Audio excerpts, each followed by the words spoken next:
আসসালামু আলাইকুম। আশা করি সবাই ভালোই আছেন। আলহামদুলিল্লাহ আমিও ভালো আছি। তো একটু ইলিশ মাছ রান্না করব, এই জন্য পরিমাণ মতো তেল দিয়ে দিলাম, আরও পরিমাণ মতো পেঁয়াজ দিয়ে দিলাম। তো পেঁয়াজগুলো একটু ভাজা নেই, লবণ দিয়ে দিই, একটু পেঁয়াজগুলো তাড়াতাড়ি ভাজা হবে। অল্প পরিমাণ পানি দিয়ে দিই, একটু মশলাটা কষাই নিব। হলুদের গুঁড়া হাফ চামচ দিয়ে দিলাম, 1 চামচ একটু কমই দিলাম, কারণ আপনাদের ভাইয়ের ঝাল লাগে খালি।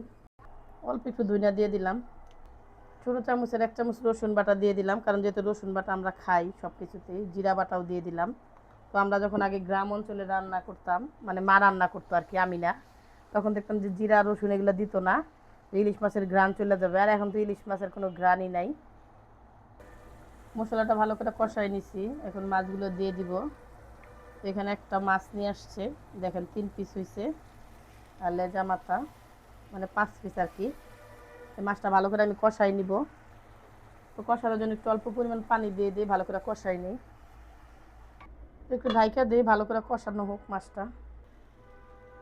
তো মাছগুলো কষানো হয়ে গেছে, এখন আমি উঠাই ফেলবো। তো একটা একটা করে উঠাই যে বাটিতে রাখতেছি।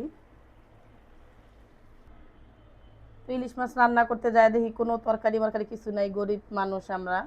তো এখানে একটা কাঁচা কলা আমি সবজি রান্না করার জন্য নিয়ে এসেছিলাম, 2টা পটল আর বেগুন আছে, বেগুন সব পোকা, 2টা টমেটো আর আলু দিয়ে দিছি। এখন এগুলো দিয়ে রান্না করব। তো মাছটা কষায় উঠাইলাম, এখন তরকারিটা দিয়ে দিতেছি। তো তরকারিটা একটু ভালো করে লাড়াচাড়া করে মশলার সাথে মিশাই দিই। তো তরকারিটা ভালো করে কষানো ঢাইকা দিই। তো এই যে দেখি একটু কি অবস্থা। এই যে তরকারিটা ভালোই মানে হয়ে আসছে, একটু লাড়াচাড়া করে দিলাম মাঝখানে, রাখবো না।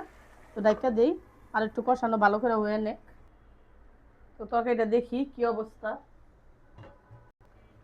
একটু পরে আসছি, দেখেন একদম শুকনা শুকনা হয়ে গেছে, মানে কষায় পুরো একদম সুন্দর মতো কষানো হয়েছে।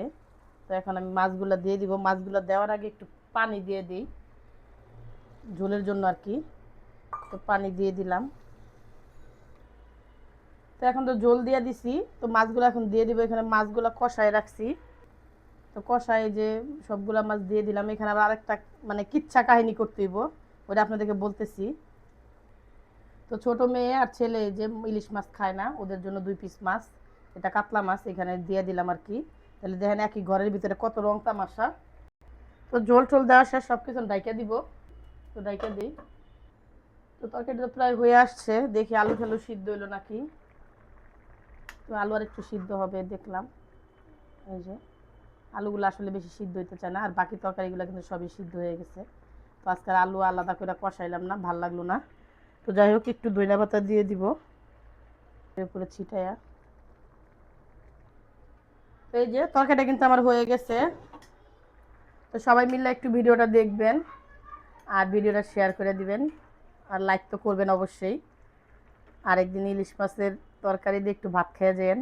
আজকে 5 মিশালি তরকারি রান্না করছি। আমার মেয়ে কেমন করতেছে দেখেন। আর এটা হলো বড়টা আসছে এখন, ছোটটা তো হরান হয়ে গেছে, একটু ভিডিও করে দিয়া চলে গেছে। আমি যে বড়টা আবার করে দিতেছে।